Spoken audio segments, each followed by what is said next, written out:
하이솜입니다. 원래 바이에른 뮌헨이 갖고 있던 이미지를 그대로 보여준 보훔과의 홈경기 대승이었습니다. 분데스리가 최강이자 유럽 최강팀 중 하나, 거기에 압도적인 능력을 가진 선수들만이 선발로 나설 수 있는 팀, 바로 그 모습을 말이죠.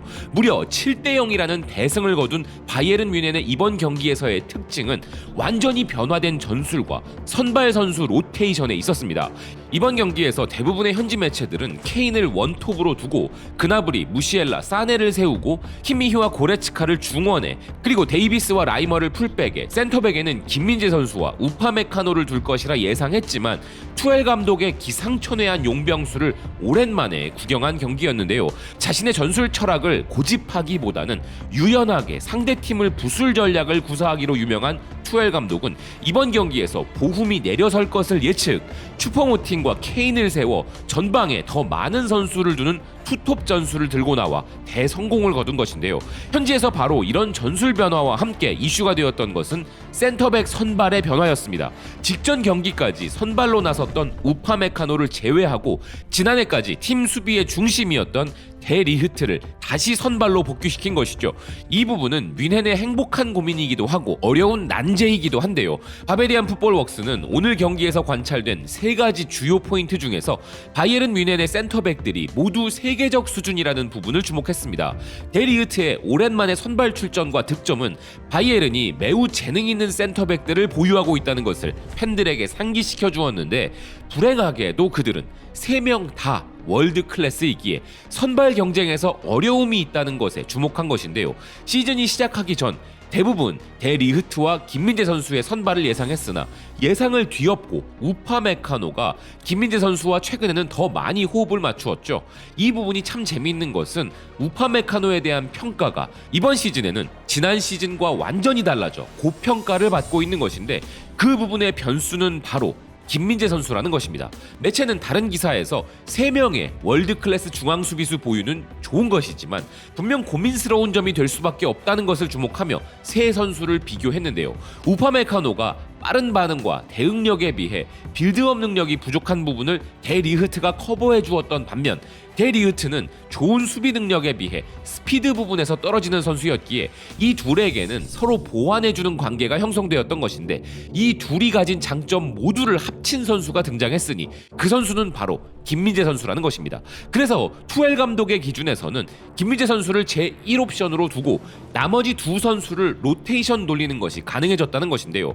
데리흐트와 함께 나설 때는 빠르게 상대 수비를 차단하며 데리흐트의 부족한 점을 커버해줄 수 있는 지능과 스피드의 김민재이고, 우파메카노와 함께라면 물오른 패싱 능력으로 팀의 빌드업에 시발점이 되는 김민재 선수이기 때문입니다. 사실 일반적인 팀에서라면 데리흐트와 같은 세계적 수준의 수비수가 선발 출장이 안 된다는 것은 정말 말도 안 되는 소리였을 것인데요. 또 다른 매체 미아산 롯은 오늘 경기에서 눈에 띈 점은 선수 로테이션이었다면서 투엘 감독이 드디어 처음으로 로테이션을 가동하여 데리흐트와 김민재라는 모두가 기다려왔던 선발 구성을 선보였다 전했습니다.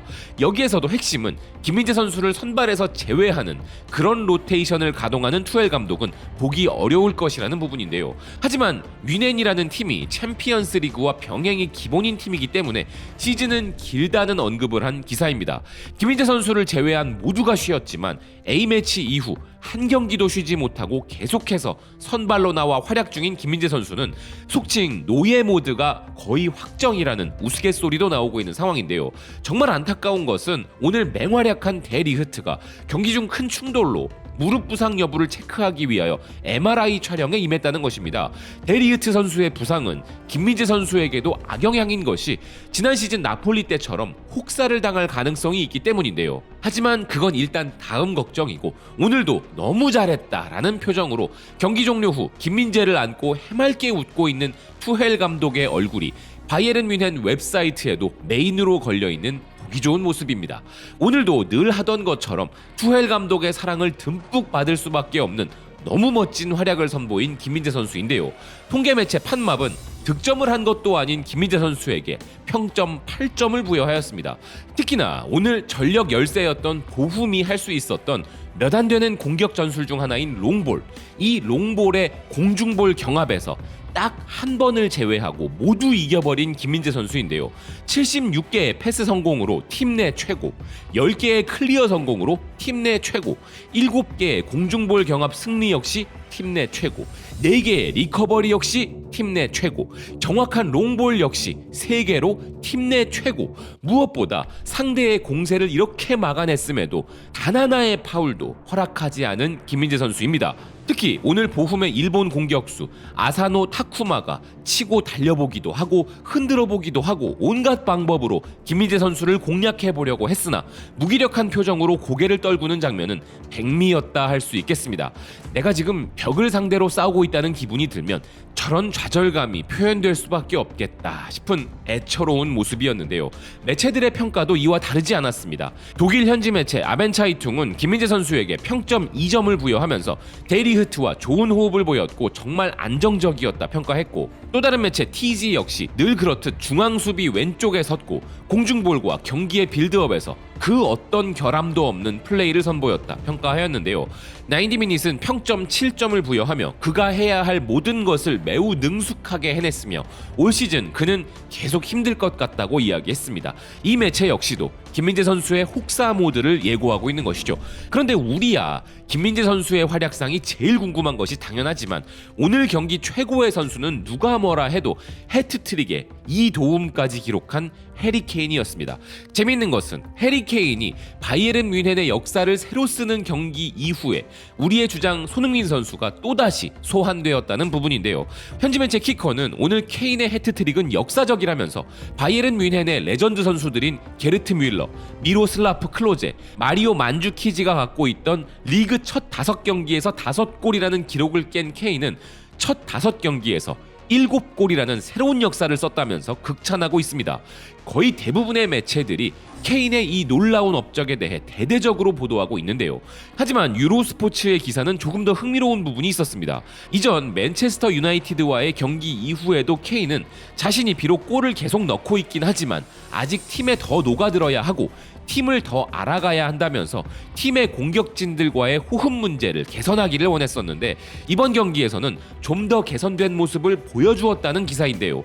기사는 이 부분을 손흥민 선수를 소환하여 비교하며 설명했습니다. 그가 토트넘에서 손흥민과 가졌던 파트너십을 모방할 수는 없을 것 같지만 확실히 케인에게는 흥미로운 잠재적인 파트너십이 있다면서 슈퍼모팅과 같은 선수들이 조금 더 올라가고 케인은 좀 더 내려서서 수비진을 분산시키는 모습으로 다양한 공격 옵션을 제공할 수 있다 설명하는 기사인데요. 실제로 오늘 경기에서 케인은 토트넘에서 우리 손흥민 선수에게 하던 것처럼 절묘한 공간 패스를 보냈고 이를 멋지게 마무리한 사네입니다. 케인이 토트넘 때와 마찬가지로 내려와서 볼을 받아주고 다른 공격수들이 침투하여 마무리하는 이 패턴은 프리미어리그에서 다시는 나오기 힘들 것이라는 손케 콤비의 모습을 보는 것 같았는데요. 투엘 감독은 손케 콤비의 움직임을 같은 리그에서 누구보다 많이 봐왔고 또 당해봤던 감독이기에 케인에게 이런 전술적 지시를 내릴 수 있었을 것이고, 동료들이 손흥민 선수와 같은 움직임을 가져가주기만 한다면 뮌헨의 공격 옵션은 더 무시무시해질 수 있다는 것이죠. 케인도 잘하고 있고 토트넘도 잘 되고 있으니 모두가 윈윈인 멋진 상황이 현재 펼쳐지고 있는데요. 영국 매체 더 부트룸은 케인이 떠나감으로 인해서 손케 콤비의 파트너십이 깨진 것을 안타까워하는 사람들이 많았지만 케인이 떠난 뒤 손흥민은 한 단계 더 발전한 것 같고 이는 손흥민이 포스테코글루에게 리더십을 인정받은 것이 긍정적인 영향을 미친 것 같다는 분석을 전하고 있습니다. 케인은 이러나 저러나 계속 우리의 관심을 받는 월드스타의 숙명을 갖고 있는 것 같은데요. 잠시 바이에른 뮌헨의 일정을 체크해보면 주중에는 DFB 포칼컵 경기가 있고 주말에는 강력한 경쟁팀 중 하나이자 슈퍼컵에서 뮌헨에게 패배를 안겨준 팀인 라이프치히와의 경기가 예정되어 있습니다. 그렇기에 데리흐트의 부상이 심각하지 않다는 결과가 나와야 하는 것이고 그건 김민재 선수를 위해서도 역시나 마찬가지 상황인데요. 아무쪼록 김민재 선수와 두 파트너 간의 로테이션이 잘 돌아가서 앞으로 남아있는 타이트한 일정에서도 김민재 선수에게 너무 무리가 가지 않는 상황이 되기를 바라는 마음입니다. 오늘도 왜 자신이 괴물이라 불리는지 또 한 번 증명해준 김민재 선수의 경기를 보게 되어 너무도 행복한 주말이었습니다. 시청해주셔서 고맙습니다. 또 뵙겠습니다.